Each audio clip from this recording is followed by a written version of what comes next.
He was a former U.S. Navy SEAL, and he had almost nothing left. No home, no family waiting for him, no steady job, just an old Ford F-150, a faded backpack, and a loyal German shepherd named Rex, who had refused to leave his side for 7 years. That spring morning in Danville, Indiana, Logan thought he was simply walking across an old wooden bridge on his way to look for work. Then Rex suddenly grabbed his jeans and pulled him backward. Seconds later, the center of the bridge collapsed into the rushing creek below. Had he taken just 2 more steps, he wouldn't have survived. Still shaken, Logan wandered into the town hall with only $1 left in his pocket. That's when he bought an abandoned farmhouse no one else wanted. People laughed. They said the house was worthless and would be condemned within months. But hidden behind one forgotten kitchen wall were 299 carefully protected keepsakes, each waiting to return home. And one final letter from a stranger who believed God always sends the right person at exactly the right time. Before we begin, if stories of hope, faith, loyal dogs, and second chances mean something to you, please subscribe and let us know in the comments where you're watching from. We'd love to welcome you to our growing family. A warm spring sun stretched across the quiet streets of Danville, Indiana, while fresh green leaves shimmered beneath a cloudless blue sky, and the countryside carried the peaceful scent of damp earth after the previous night's rain. Logan Carter had almost forgotten what peace felt like. At 42, the former U.S. Navy SEAL stood just over 6 feet tall with broad shoulders that still carried the posture of a soldier despite years of hardship. His short, dark brown hair had begun to show a few strands of gray around the temples, while a neatly trimmed beard framed a face hardened by experience rather than age. A thin scar crossed his left eyebrow, and his blue-gray eyes constantly searched every corner around him before settling anywhere for more than a second. The slight limp in his left leg never disappeared after Afghanistan, where a collapsing concrete wall and enemy gunfire had changed his life forever. His clothes never changed. A faded red plaid flannel shirt rested beneath an old brown canvas jacket worn smooth at the elbows. Underneath was a simple gray t-shirt, dark blue jeans, brown hiking boots, a weathered leather belt, a scratched military watch on his left wrist, and an old faded military backpack completed everything he still owned. Beside him walked Rex. The 9-year-old German shepherd had once been one of the finest military working dogs in his unit. Age had dusted silver across his muzzle, but his powerful black and tan frame still moved with remarkable confidence. His amber eyes missed almost nothing, and a small scar near his left ear reminded Logan of a mission neither of them ever spoke about. Around Rex's neck hung an old brown leather collar carrying a worn brass tag engraved with one simple name: Rex. Logan often joked that the dog had more military decorations than he did. Nobody laughed anymore. 7 years earlier, Rex had helped pull wounded soldiers from collapsed buildings, tracked missing civilians after explosions, and once stayed beside Logan for 16 straight hours while medics fought to keep him alive. Now the two veterans slept inside an aging Ford F-150 parked behind an abandoned grain elevator outside town. Logan's wallet held exactly $1.37. His checking account contained less than $1. His credit cards had stopped working months earlier. He had stopped counting how many job interviews ended the moment employers noticed the gap in his employment history, or quietly recognized the distant look that sometimes appeared in his eyes whenever a loud noise echoed nearby. War had taken many things from him. The worst wasn't the damaged knee. It wasn't the nightmares. It wasn't even losing the small house he once believed would grow old together with his wife before their marriage quietly dissolved under years of silence. Neither of them knew how to fix. The worst loss had been Ethan Brooks. Ethan had been the closest thing Logan ever had to a brother. During a rescue mission in Afghanistan, Ethan had thrown himself between incoming gunfire and the rest of their team. Logan reached him seconds later. He managed to drag Ethan behind cover, but only his body came back. Ever since that day, Logan secretly believed he had survived only because someone better hadn't. The thought followed him everywhere, even now. He adjusted the straps of his faded backpack while Rex trotted happily beside him toward Ellis Park. The city maintenance office had posted flyers about temporary labor jobs downtown. It probably wouldn't lead to anything, but staying still had never been part of Logan's nature. The wooden pedestrian bridge crossing the narrow creek looked peaceful beneath the morning sunlight. Water flowed gently underneath. Birds sang from budding maple trees. Nothing suggested danger. Halfway across, Rex suddenly stopped.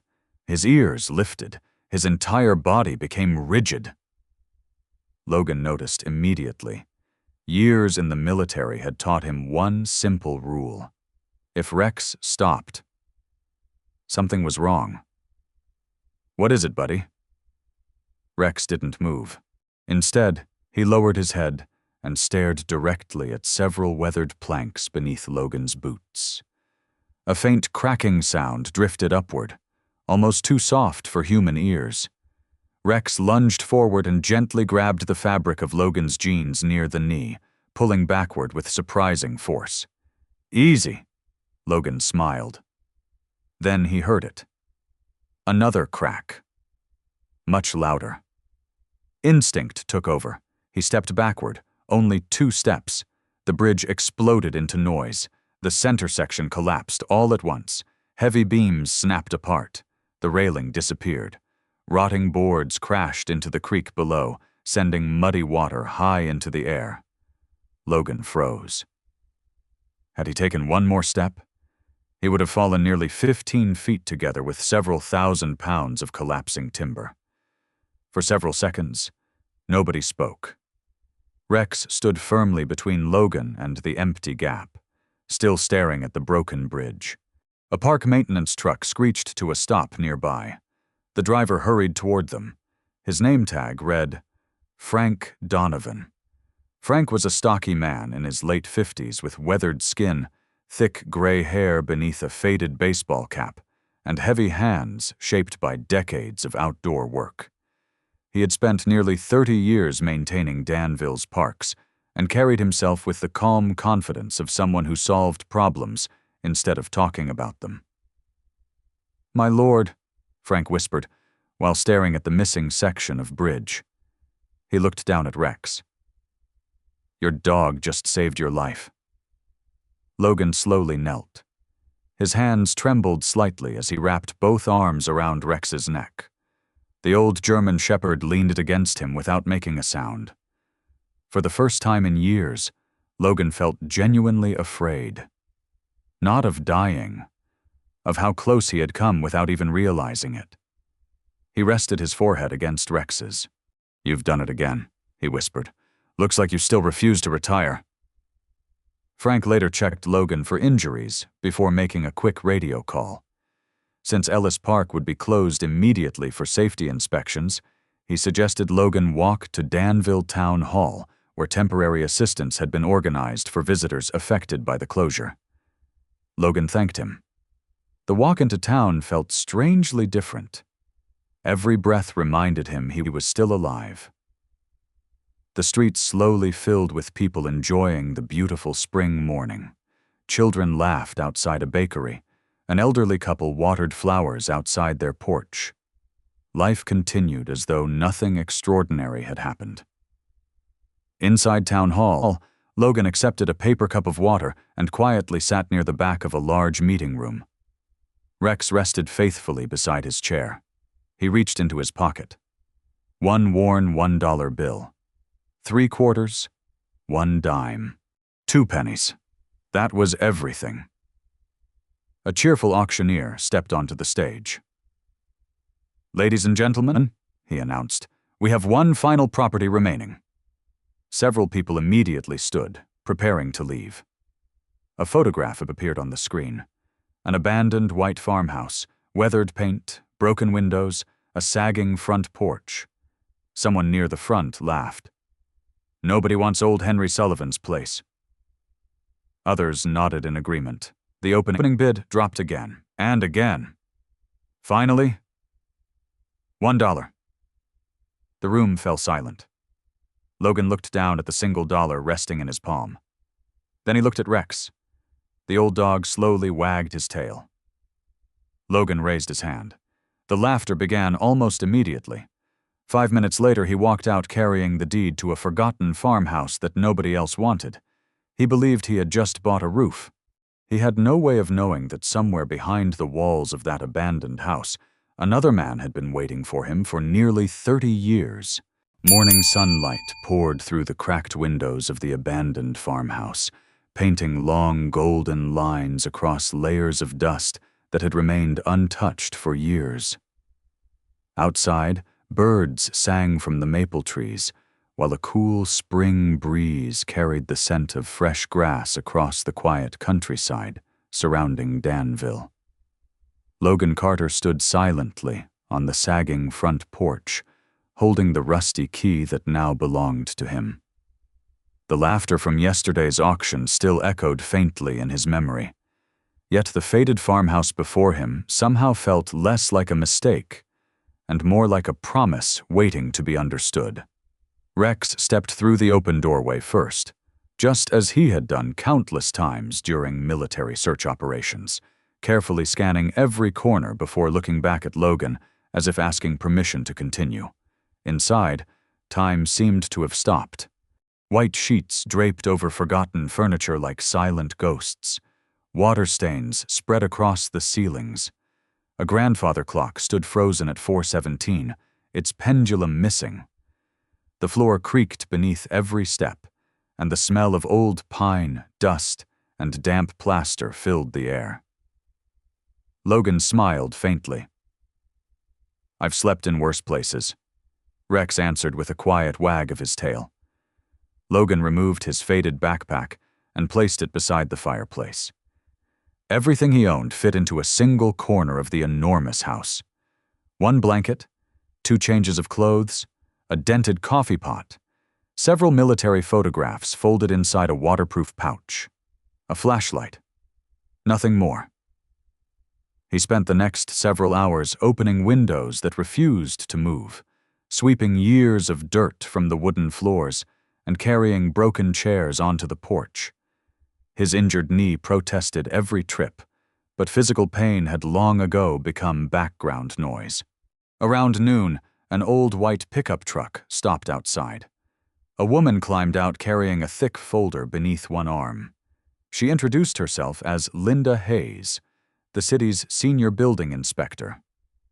Linda was in her early 60s, tall and lean with neatly cut silver hair tucked behind one ear.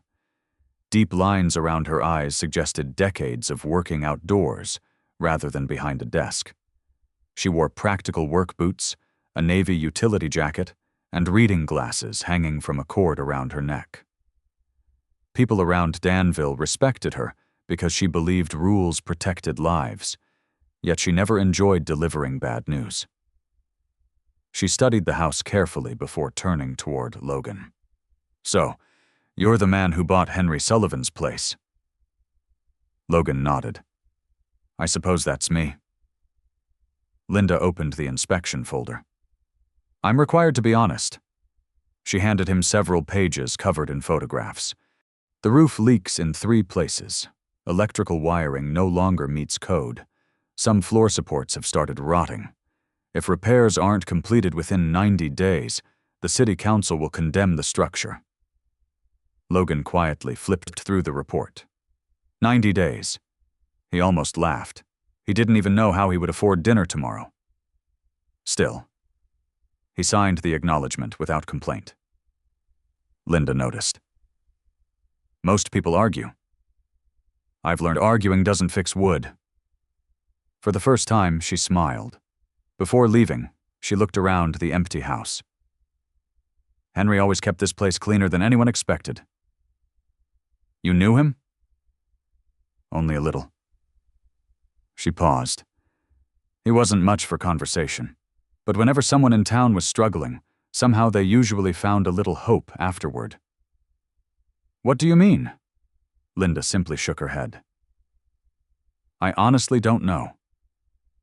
After she drove away, silence returned. Logan resumed working. The afternoon sun shifted toward the western windows, while Rex wandered slowly through each room, nose close to the floor, investigating scents left behind by years of forgotten memories. Several times the dog returned to the kitchen. Each time he paused beside the same section of wall. Finally he scratched at the weathered wooden boards. Once, twice, then again. Logan looked up from repairing a loose cabinet hinge. What is it? Rex scratched harder. The sound was different. Not the hollow echo of plaster. Something deeper. Something solid hidden behind it. Curiosity replaced exhaustion. Using the claw of an old hammer he had found in the shed, Logan carefully removed one loose board. Dust drifted through the afternoon light. Behind it appeared another layer of rough wooden planks, unlike the surrounding wall. He pried again. A narrow opening emerged. Logan reached inside. Instead of insulation, his fingers touched smooth paper. He slowly pulled out a sealed envelope. Across the front, written in careful blue ink, appeared one name: Michael Turner. Nothing else. No address. No postage. Only a second handwritten sentence beneath the name. Please return this when the time is right. Logan frowned. He reached inside again. Another envelope, then another. Soon, small wooden boxes began appearing. Cloth pouches tied with faded string, numbered tags. Every item had been carefully arranged in rows inside a hidden compartment stretching between the kitchen wall studs. For nearly an hour, Logan removed everything one piece at a time, placing them gently across the kitchen floor. When he finally finished counting, he sat back against the wall in complete disbelief. 299. Not one more. Not one less. Rex quietly lay beside the growing collection, watching Logan without touching a single item. The old soldier stared across the floor. Each envelope carried someone's name. Each wooden box had a number. Each cloth pouch had been wrapped with extraordinary care. Whoever had hidden them never intended anyone to discover them by accident. As evening settled across the farmhouse, Logan lit the small flashlight resting beside his backpack. He hesitated before opening the first envelope. Everything about military life had taught him to respect another person's belongings, but the message beneath the name stayed in his thoughts.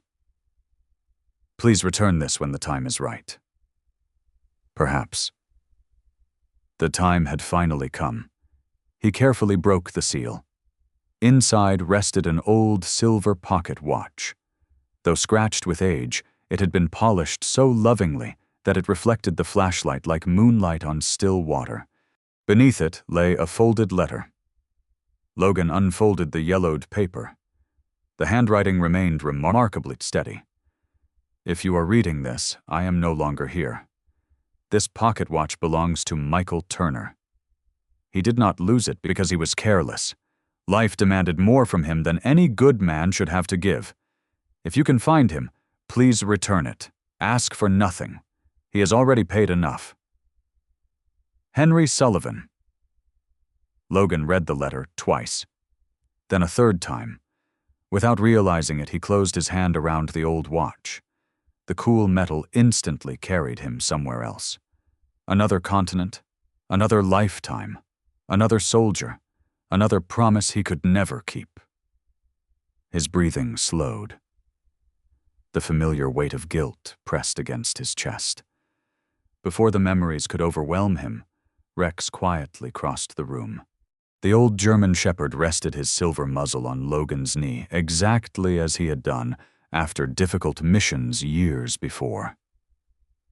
Logan looked into those amber eyes. for the first time in countless nights.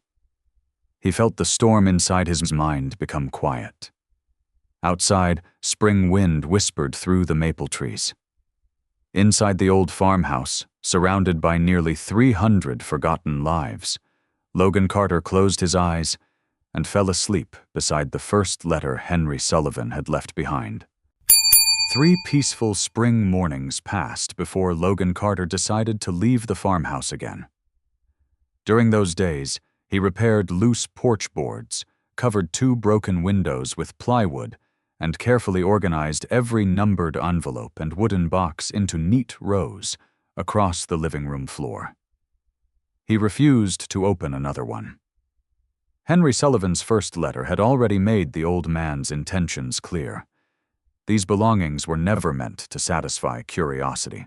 They were meant to find their way home. The only clue Logan possessed was a single name: Michael Turner. Nothing more. No address. No telephone number. No explanation. After feeding Rex from the last can of dog food hidden inside his backpack, Logan folded Henry's letter and slipped the silver pocket watch into a small cloth pouch before placing both safely inside his jacket. He scratched behind Rex's ears. "Looks like we've got ourselves a mission again." Rex answered with a slow wag of his tail. The public library stood only a few blocks from the courthouse. Logan spent most of the morning searching through outdated phone books and county records. The elderly librarian finally paused when she noticed the name. "I remember a Turner family," she said quietly. "The son served in the Marines years ago. If it's the same man, I believe he repairs farm equipment outside town." That single sentence was enough. Late that afternoon, Logan and Rex followed a narrow gravel road lined with cornfields until they reached a weathered red workshop surrounded by rusting tractors. An older man emerged from beneath the hood of a green combine harvester. He was Michael Turner. At 72, Michael still possessed the broad shoulders of a Marine, although age had curved his back slightly. His thick white hair escaped beneath a faded baseball cap, stained with years of grease and engine oil. A full gray beard covered the lower half of his weathered face, while countless tiny scars marked hands that had repaired machinery for decades. His blue eyes remained sharp, but carried the quiet sadness often seen in men who had learned to bury grief instead of speaking about it. He wiped his hands on a faded shop towel before studying the stranger approaching with an old German shepherd. "Can I help you?" Logan nodded politely. "I'm looking for Michael Turner." "You found him." Logan reached inside his jacket without saying another word. He held out the sealed envelope. Michael stared at his own name written across the front. His expression changed instantly. The color disappeared from his face. His rough fingers trembled before they even touched the paper. "I haven't seen this handwriting," he whispered, "in over 20 years. Neither man spoke while he carefully opened the envelope. The silver pocket watch slipped into his palm. For several seconds he simply stared. Then he closed both hands around it as though afraid it might disappear again. A tear rolled slowly through his beard. "My father gave me this the morning I enlisted in the Marines." His voice cracked. "When my wife became sick, hospital bills arrived faster than I could pay them." He lowered his head. "I pawned it." Silence filled the workshop. "I told myself I'd buy it back next month." Another painful smile crossed his face. Next month became next year. "I drove past that pawn shop hundreds of times. I never had enough." He opened the watch. Inside the lid, the tiny engraving remained untouched. "To Michael. Keep your promises. Always come home. Love, Dad." Michael pressed the watch against his chest. "I thought they'd melted it down." Logan quietly handed him Henry Sullivan's letter. Michael read every word twice before looking up. I never knew this man." "You didn't?" Michael slowly shook his head. "I only remember someone standing behind me in line that day. He watched me leave. That must have been Henry." Logan looked around the old workshop. "So he bought it after you left?" Michael nodded. "I suppose he did." He sat heavily on a wooden stool. "Imagine spending your own money on a complete stranger." Neither of them understood why. Not yet. As the afternoon sunlight faded across the fields, Logan climbed back into his old truck with Rex. Neither spoke. Neither needed to.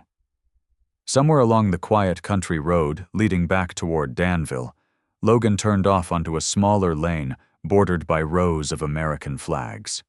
The military cemetery appeared beyond a line of oak trees he had not visited in years. Rex stepped quietly beside him as they stopped before a simple white headstone. Ethan Brooks. Logan stood without speaking for a long time. Finally, he removed his old military watch and rested one hand on the cool marble. "I'm sorry it took me this long." His voice barely rose above a whisper. "I kept thinking surviving meant I failed you." A gentle breeze moved through the cemetery. Rex slowly lay down at the base of the headstone, exactly as he had once lain beside wounded soldiers waiting for rescue. Logan smiled through wet eyes. "For the first time, I think you'd tell me to keep going." He looked toward the fading sunset. Somewhere back at the farmhouse, 298 more names were still waiting. Spring settled comfortably over Danville as warm sunshine painted the white walls of Henry Sullivan's old farmhouse. Every morning began with birdsong drifting through open windows, and every evening ended with golden light stretching across the weathered front porch that no longer looked completely abandoned. Logan Carter had returned 4 more keepsakes during the past 3 weeks. Each journey changed someone else's life. Without realizing it, each journey also changed his own. The second envelope belonged to Margaret Lawson, a 74-year-old widow living alone in a small white cottage outside town. Margaret was a petite woman with neatly combed silver hair that reached just below her shoulders, soft blue eyes clouded slightly by age, and fair skin covered with countless fine wrinkles earned through decades of laughter and heartbreak. Since losing her husband Harold 18 years earlier, she rarely spoke to anyone except the cashier at the local grocery store. When Logan placed the envelope into her trembling hands, she frowned in confusion. "I think someone wanted you to have this back." Inside rested a simple gold wedding ring wrapped inside an old handkerchief. Margaret covered her mouth before tears escaped. "I sold this after Harold's funeral." She slowly slid the ring back onto her finger. "There wasn't enough money." She looked toward an old framed photograph standing beside the fireplace. "I promised him I'd never take it off." Logan quietly answered, "You didn't break that promise." She looked at him. "You kept living." For a long moment, neither spoke. Then Margaret smiled for the first time in years. The third keepsake belonged to Eleanor Grant, an 80-year-old retired music teacher whose tall, slender frame had become slightly bent with age. Her white hair remained elegantly tied into a loose bun, and despite arthritis twisting her fingers, kindness still radiated from her gentle green eyes. She believed she would never hold her violin again after pawning it nearly 30 years earlier to pay unexpected medical bills. When Logan placed the worn violin case onto her dining table, Eleanor stared silently before opening it. The old instrument rested exactly as she remembered. Without saying a word, she lifted it beneath her chin. Her hands shook.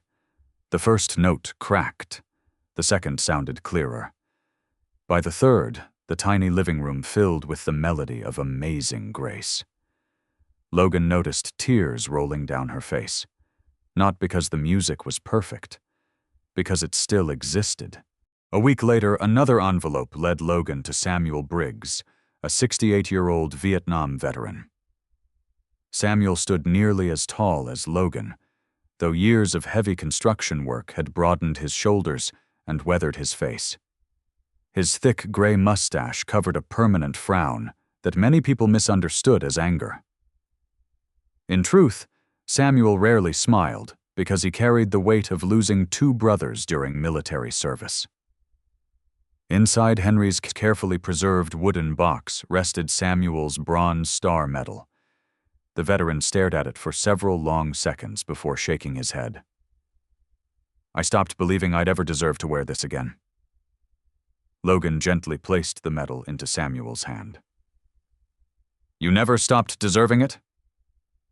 Samuel looked directly into Logan's eyes. Only another veteran could have understood what those words truly meant.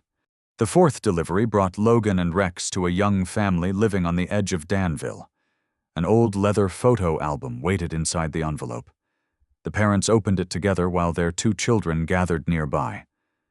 Photographs of grandparents, birthdays, Christmas mornings, and family picnics filled every page.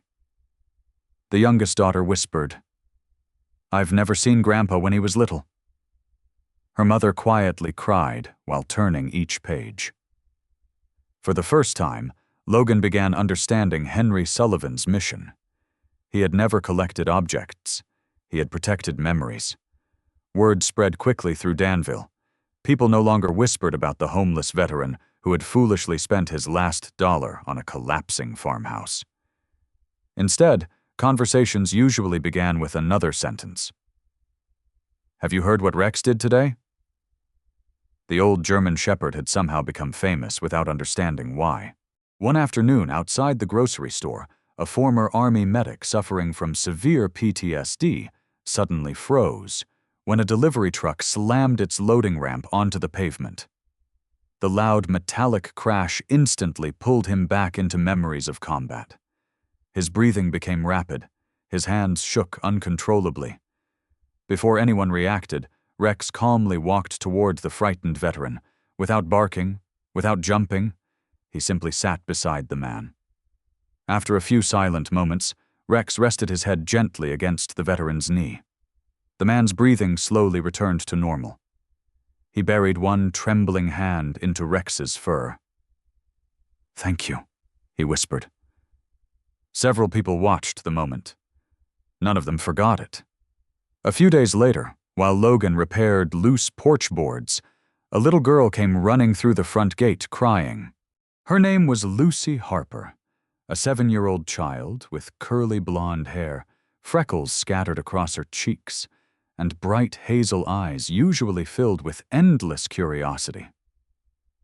Today, those eyes overflowed with tears. She had lost her favorite stuffed rabbit somewhere near the creek. Before Logan could speak, Rex lifted his head. He sniffed the air, then trotted confidently toward the nearby woods. 10 minutes later, he returned carrying the muddy toy gently between his teeth. Lucy laughed so hard she nearly fell over. The story spread through town before sunset. Soon people stopped bringing only curiosity. They brought help. Daniel Brooks arrived first with spare lumber. A local roofing contractor donated unused shingles. Someone else delivered fresh windows removed from another renovation project. Teenagers volunteered to clear weeds. Retired carpenters repaired the porch. Painters covered weathered walls with fresh white paint. After reviewing the donated materials and construction plans, Linda Hayes approved the required permits, allowing the restoration to continue legally. Every afternoon, more trucks appeared. Every evening, strangers shared sandwiches, coffee, and stories on the front lawn. One afternoon, Logan overheard 2 elderly women talking across the fence. "Remember when everyone laughed at him?" The other smiled. They weren't laughing at him. They just hadn't met his dog yet. Logan quietly looked toward Rex. The old German shepherd lay peacefully beneath the maple tree, while neighborhood children surrounded him without fear. For years, Logan believed war had taught him that people eventually walked away. Henry Sullivan was proving the opposite. Sometimes, people simply needed someone brave enough to remind them how to stay. As the sun disappeared behind the restored porch, Logan stood silently holding another unopened envelope. Inside the farmhouse, 294 forgotten lives still waited. Outside, an entire town had already begun changing because one loyal dog refused to stop believing in people. Late spring settled gently over Danville, and every sunrise seemed to bring another familiar face through the gate of the old Sullivan farmhouse. Fresh white paint had begun covering the weathered siding. New porch rails replaced the broken ones, and laughter had slowly taken the place of silence. Logan Carter often stood on the front steps before beginning another day, amazed that a house everyone had once avoided had somehow become the warmest place in town. Inside, however, the living room still held the true heart of Henry Sullivan's legacy. Rows of carefully numbered envelopes, wooden boxes, and cloth pouches covered an entire wall, each representing a story that had paused somewhere in the past, waiting for the right person to continue it. Logan opened his notebook and crossed another name from what he had started calling the Sullivan list. Every returned keepsake brought relief, yet every empty line reminded him that hundreds of families were still waiting without even knowing it. That afternoon, he decided to learn more about the man whose quiet kindness had changed so many lives. The old hardware store stood only 3 blocks from Main Street. Although the sign above the entrance had faded almost beyond recognition, someone had preserved the building instead of tearing it down. Inside, shelves displayed antique tools donated by local residents, turning the former business into a small historical exhibit. Behind the counter stood Walter Pierce, a 78-year-old volunteer historian. Walter was a slender man with neatly combed white hair, deep brown eyes behind round, wire-rimmed glasses, and a carefully trimmed white mustache. His slow movements came from an old hip injury suffered decades earlier while working as a volunteer firefighter, but his memory remained remarkably sharp. People in Danville often joked that Walter remembered the town's history better than the courthouse archives. "You must be Logan Carter," Walter said with a welcoming smile before Logan introduced himself. "I've heard about you. I was actually hoping to learn about Henry Sullivan."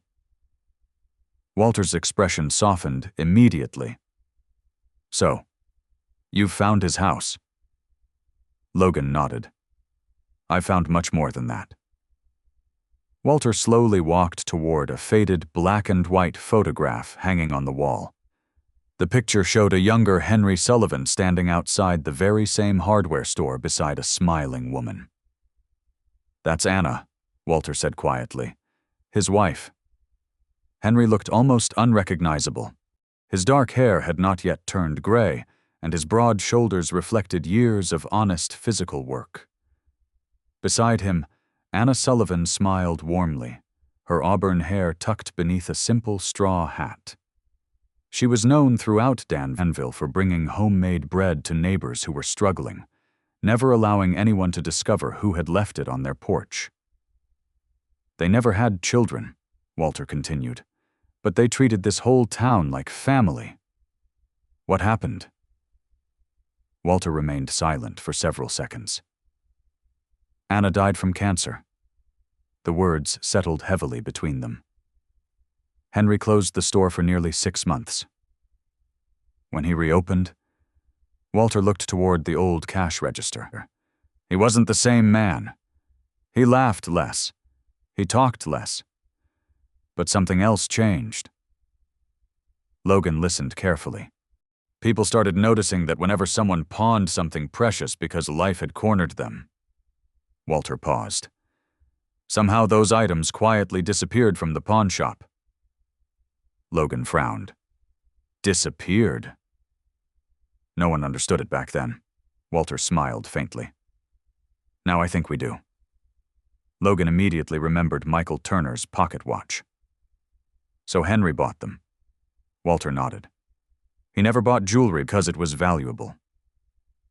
He never bought medals because they were rare. He bought memories. Outside, Rex lay peacefully beneath the shade of an old maple tree near the storefront. As Logan stepped outside, the German Shepherd stood to greet him. For the first time, however, Logan noticed something that tightened his chest. Instead of bounding forward with his usual confidence, Rex climbed the single wooden step slowly, almost carefully. Logan frowned, but said nothing. Perhaps it was only fatigue after another busy morning. They walked home together beneath the warm afternoon sun. Halfway back, Rex suddenly stopped to catch his breath after chasing a butterfly across the sidewalk. A few seconds later, he continued walking as though nothing had happened. Most people would never have noticed. Logan did. Soldiers learn to recognize tiny changes long before they become obvious. He quietly rested one hand on Rex's neck. "You all right, old boy?" Rex answered with his familiar, gentle wag. But for the first time in 7 years, Logan wasn't completely convinced. As the days passed, Logan found himself paying closer attention to Rex than to the repairs around the farmhouse. The old German Shepherd still insisted on following him everywhere, but subtle changes became impossible to ignore. Rex no longer jumped into the bed of the old Ford F-150 in a single motion. Instead, he paused, gathered himself, and climbed in with quiet determination. When neighborhood children came to visit, he still greeted each of them with gentle patience, yet after a few minutes he preferred lying beneath the maple tree, watching instead of playing. One Saturday morning, Daniel Brooks noticed it too. Daniel, the broad-shouldered carpenter who had become one of Logan's closest friends, set down a stack of lumber and scratched Rex behind the ears. "He's slowing down." Logan forced a small smile. "Aren't we all?" Daniel looked at him for a moment before answering softly. "Maybe. But we don't get forever with friends like him." Those words followed Logan for the rest of the day. That evening, Rex chased a squirrel across the front yard. The chase lasted barely 20 yards before he stopped, coughed twice, and stood breathing harder than usual. Logan immediately knelt beside him. "You okay, buddy?" Rex nudged Logan's hand as if embarrassed by the attention, then calmly walked back toward the porch. The following Monday, Logan drove to the only veterinary clinic in Danville. The clinic belonged to Dr. Emily Foster, a 45-year-old veterinarian known throughout Hendricks County for treating every animal with remarkable patience. She was of average height, with chestnut-brown hair tied into a practical ponytail, warm hazel eyes, lightly freckled skin, and an expression that somehow reassured anxious owners before she even spoke. Growing up on her family's dairy farm had taught her that compassion was just as important as medicine, and after losing her own rescue dog years earlier, she understood how deeply people could love an animal. She welcomed Rex with a smile. "So this is the famous hero everyone keeps talking about." Rex wagged politely before sitting beside Logan's chair. Emily listened carefully to Logan's observations, then examined Rex from nose to tail. She checked his joints, listened to his lungs, gently pressed along his spine, and finally placed her stethoscope against the left side of his chest. Her smile faded ever so slightly. She listened again. Longer this time. Logan noticed immediately. "What is it?" Emily removed the stethoscope and sat across from him. "I don't want you to panic." That sentence alone tightened every muscle in Logan's body. "I hear a mild heart murmur." Silence settled across the examination room. "It isn't unusual for an older German Shepherd," Emily continued calmly. "Right now it's early. With medication, regular checkups, a healthy diet, and less strenuous activity, Rex can still enjoy many happy years." Logan looked down at the old dog.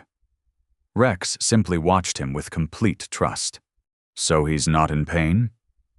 I don't believe so. And he's not dying? Emily smiled gently. No, not today. Only then did Logan realize he had been holding his breath. She handed him a printed care plan. Slow walks instead of long runs. No chasing squirrels. Logan glanced toward Rex. I think convincing him of that will be the hardest part. Emily laughed. It usually is. Driving home, Logan barely turned on the radio. His thoughts stayed fixed on the passenger seat where Rex rested peacefully, with his head near the open window, enjoying the warm spring breeze as though nothing in the world had changed. But everything had changed. For years, Logan believed he feared only one thing: remembering the war. Now he understood there was something far worse: forgetting what life looked like without Rex beside him.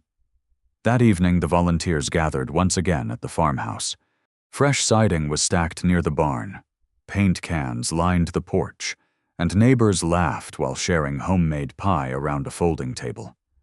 Margaret Lawson noticed Logan sitting unusually quietly. She walked over carrying 2 cups of coffee. You look like a man carrying something heavy. Logan hesitated before answering. The doctor says Rex's heart isn't as strong as it used to be. Margaret looked toward the old German shepherd sleeping beneath the maple tree. My Harold used to say something. What was that? The people we love never ask us to promise they'll live forever. She smiled kindly. They only ask us to make today worth remembering. Logan watched Rex sleeping peacefully in the evening sun. For the first time since Afghanistan, tears reached his eyes, without shame. He quietly walked across the yard and sat beside his oldest friend. Rex opened one eye, recognized him immediately, and rested his silver muzzle across Logan's boot. Logan gently rubbed the fur between his ears. I don't know how many more years we've got. He looked toward the restored farmhouse, where laughter echoed through open windows. But I promise, every one of them will matter. As the last light faded behind the maple trees, Logan glanced through the front window at the long wall filled with numbered keepsakes. Nearly 300 stories had begun healing. He suddenly realized one heartbreaking truth. Henry Sullivan had spent 30 years saving other people's memories because he already knew that nothing loved ever stays with us forever. By early summer, the Sullivan farmhouse no longer looked like a place the town had abandoned. Fresh white paint covered most of the exterior. The porch stood straight again, and sunlight entered through new windows that no longer rattled in the wind. Inside, however, the living room still carried the quiet weight of unfinished promises. More than 200 keepsakes had already been returned, leaving empty spaces along the shelves where envelopes, cloth pouches, and wooden boxes had once waited. Logan Carter had begun to measure time, not by days, but by names crossed from the Sullivan list. Every line completed meant one family had recovered something life had once forced them to surrender. One bright morning, while reorganizing the remaining items, Logan noticed a small cedar box wedged behind several larger packages. It bore no number and no owner's name. Only 6 words had been written across the lid in Henry Sullivan's careful blue ink. For the one who finds this house. Logan remained still for several seconds. Rex rested nearby on an old braided rug, his black and tan body stretched in a patch of sunlight. The silver around his muzzle had become more noticeable, and since Dr. Emily Foster's warning, Logan had watched every breath, every cough, every slow rise from the floor with a fear he tried not to name. Rex lifted his head as Logan opened the cedar box. Inside lay a single thick envelope, sealed with dark red wax. Logan carried it to the kitchen table, sat down, and broke the seal. The letter began simply. To whoever is sitting in my house, after I am gone, I hope the roof has not fallen on you. If it has, I apologize. I was always better with people than rafters." Logan laughed softly despite himself. It was the first time Henry's voice had felt alive, rather than distant. He continued reading. Henry wrote that for nearly 30 years, he had watched good people enter pawn shops carrying pieces of their lives in trembling hands. Fathers sold family watches to buy medicine. Mothers surrendered jewelry to keep the heat running. Veterans parted with medals because pride could not pay rent. Widows sold wedding rings because funerals were expensive and grief did not cancel bills. Henry had seen strangers judge them as careless or irresponsible. He had seen something else. He had seen sacrifice. After Anna died, Henry found himself surrounded by silence and more savings than he knew what to do with. He began purchasing those surrendered keepsakes whenever he could. At first, he planned to return them himself. Then years passed. Some owners moved away. Others disappeared into nursing homes, distant states, or records too incomplete to follow. Henry realized he was growing old faster than his mission was ending. "I could not rescue every memory," he wrote, "but I could keep them safe until someone kinder, younger, or simply more stubborn than I was came along." Logan paused at that sentence. He looked around the farmhouse. Stubborn, at least, seemed accurate. The letter explained why Henry had hidden everything inside the wall. He feared that after his death, the collection would be sold, scattered, or mistaken for valuables. The hidden compartment had not been designed as a puzzle. It had been a shelter. Henry's final request was simple. Return what could be returned, never ask for payment, and never allow gratitude to become a debt. "Kindness stops being kindness the moment it demands interest," he had written. Logan reached the final page. "You may wonder why I trusted a stranger. Every act of mercy I ever received came first from someone who owed me nothing. If you found these things and chose to help, then I was right. The world is not held together by laws, money, or buildings. It is held together by ordinary people deciding not to look away." Logan lowered the letter. His chest felt tight, but this time the pressure came from something warmer than grief. Across the room, Rex stood and walked toward the open back door. A group of volunteers had gathered outside to repair the fence, and Lucy Harper was laughing near the maple tree, while Margaret Lawson arranged glasses of lemonade on a folding table. Daniel Brooks was lifting boards from his truck. Samuel Briggs was arguing cheerfully with a roofer over which nails were better, because apparently former Marines considered silence a personal failure. Logan smiled and followed Rex into the yard. The sun was bright, the grass newly cut, and the farmhouse seemed almost young again. Rex trotted toward Lucy, but after several steps his pace slowed. His front legs stiffened, his body swayed once. Logan saw it before anyone else. "Rex?" The German shepherd turned his head as if trying to answer, then collapsed onto the grass. The world inside Logan stopped. He ran, dropping Henry's letter behind him. By the time he reached Rex, the old dog was conscious but breathing rapidly. Logan slid one arm beneath his neck. "Stay with me, buddy." His voice carried a fear no battlefield had ever pulled from him. Daniel rushed toward the truck while Margaret gathered the children away. Someone called Dr. Foster.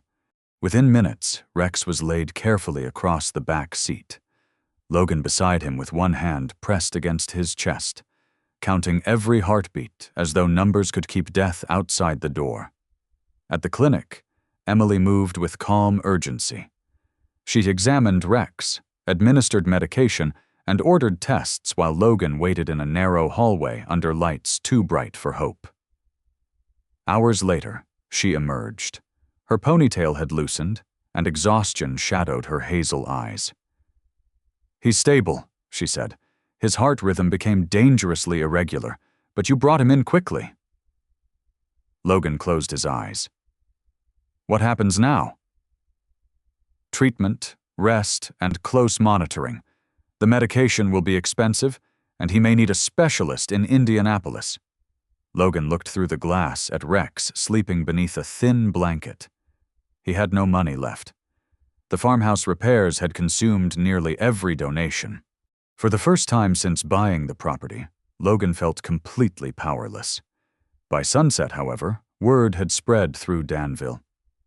Michael Turner arrived first and placed an envelope of cash on the clinic counter. Margaret followed. Then Samuel. Then Eleanor Grant, leaning on her cane. Families Logan barely remembered began appearing with folded bills, checks, jars of coins, and handwritten notes.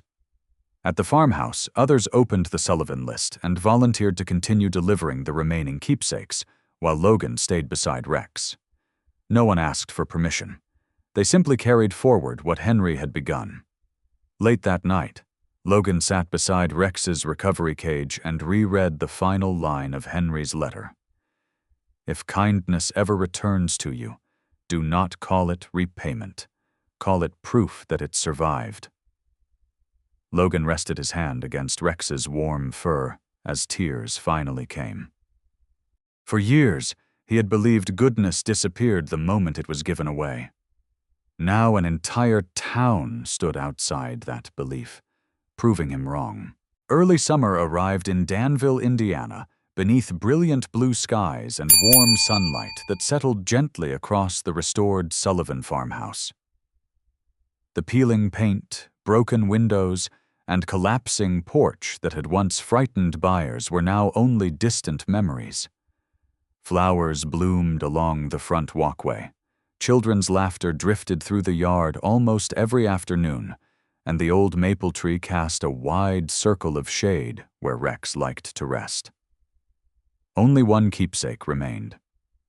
Logan Carter stood beside the old wooden cabinet and carefully lifted the final cloth-wrapped bundle from the highest shelf. Every other envelope, every wooden box, every carefully preserved memory had already found its way home. He looked at the name written across the label. Eleanor Brooks. Unlike many names on the Sullivan list, finding Eleanor required a longer journey. She lived nearly 2 hours away in a peaceful assisted living community surrounded by rolling farmland and quiet gardens. Logan placed the bundle carefully inside his backpack before helping Rex climb into the Ford F-150.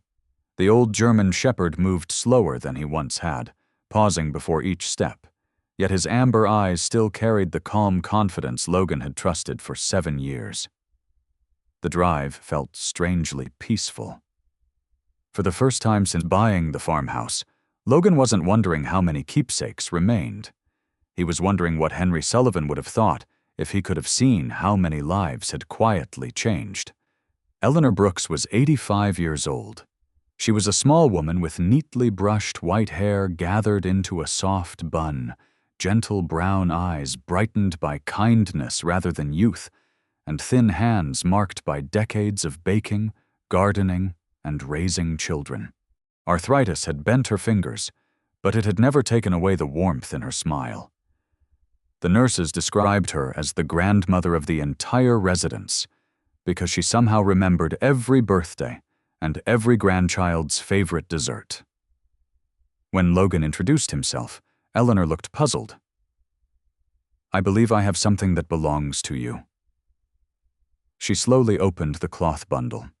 Inside rested a worn recipe book held together by faded blue string. For several silent seconds, she simply stared. Then tears filled her eyes. "I thought this disappeared forever." She opened the first page. Flour stains covered the margins. Tiny handwritten notes filled every empty space. "James likes extra cinnamon. Made this pie the day Emily was born. Don't forget to let the bread rest." Eleanor smiled through tears. "My grandchildren always asked me how I made these recipes." She gently touched the fragile pages. "I kept telling them I couldn't remember." Logan quietly answered. Now they'll never have to wonder. Before leaving, he watched Eleanor gather her grandchildren around the small table as she began telling stories hidden between recipes instead of ingredients. In that moment, Logan realized Henry Sullivan had never returned objects. He had returned conversations that families believed had been lost forever. Driving home beneath the afternoon sun, Logan felt something he had not experienced in many years. Peace. There were no more names waiting inside the farmhouse. Henry's promise had finally been fulfilled. 3 years passed. The seasons continued changing, but one thing never did. People kept arriving at the old farmhouse. Veterans searching for temporary shelter. Single parents needing a safe place. Families rebuilding their lives after unexpected hardship. The townspeople eventually agreed that Henry Sullivan's legacy deserved something larger than one restored home. Together they established the Sullivan House of Second Chances, a community trust dedicated to helping veterans, homeless neighbors, widows, and struggling families begin again. When the town council gathered to choose its first director, the decision took only minutes. Everyone voted for Logan Carter. He accepted quietly. Not because he believed he deserved the honor, because he knew Henry would have wanted the work to continue. The farmhouse slowly became the heart of Danville. Retired teachers offered free tutoring after school. Carpenters repaired wheelchairs and broken porches. Mechanics fixed cars for families who could not afford repairs. Doctors volunteered their evenings. Church groups prepared meals. No one kept score. No one asked who would receive credit. People simply helped. Every morning, Rex lay on the front porch, exactly where the first sunlight reached the old wooden floorboards. His muzzle had turned almost completely silver now. His walks were shorter. His hearing had faded slightly. Yet every child entering the yard still stopped to scratch behind his ears before walking inside. To them, he was not simply a dog. He was the guardian of the House of Second Chances. One autumn afternoon, several years later, workers began renovating an upstairs hallway. Logan watched as an old section of wall was carefully opened. He smiled. History, he believed, should never end with one generation. That evening, he carried a small cedar box upstairs. Inside were dozens of handwritten letters from families whose lives had been changed by Henry's kindness. Some described restored marriages. Others thanked strangers who had offered meals, jobs, or hope during impossible seasons. Resting above those letters was a photograph taken on the very first day Logan and Rex had unlocked the farmhouse together. The house behind them looked broken. Neither of them did.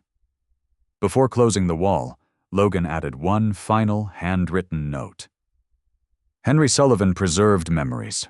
Rex saved my life. If you discover this box someday, please don't admire what we found. Continue what we started. Somewhere, someone is waiting for a second chance. He gently placed the cedar box inside the wall and fastened the final board. Nothing about the room suggested another secret now rested behind it.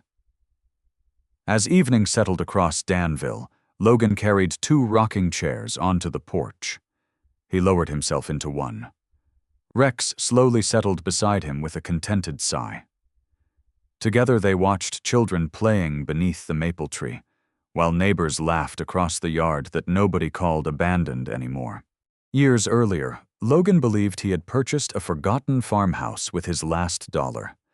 Instead, he had unknowingly inherited an unfinished act of kindness. The house had given hundreds of keepsakes back to their families. Henry Sullivan had given a broken veteran his purpose, and Rex had quietly given that veteran the chance to live long enough to discover it. Under the clear summer sky, surrounded by a town forever changed by one ordinary man's compassion, Logan gently rested his hand on Rex's shoulder. Neither of them needed to say a word. Some legacies are not remembered because they are written in history. They are remembered because they continue living in the hearts of people who choose kindness, one second chance at a time. Before we go, remember this. Sometimes God's greatest miracles don't come wrapped in extraordinary moments. They come through ordinary people willing to show kindness when no one is watching. Just like Henry, Logan, and Rex, one small act of compassion can change a life forever, even if you never see the results. If this story touched your heart, please share in the comments. What is one act of kindness you'll never forget? We'd love to read your story. If you enjoyed this journey, don't forget to like, subscribe, and share this video with someone who could use a little hope today. May God bless you, watch over you and your loved ones, and fill your heart with peace and hope. Thank you for watching, and we'll see you in the next story.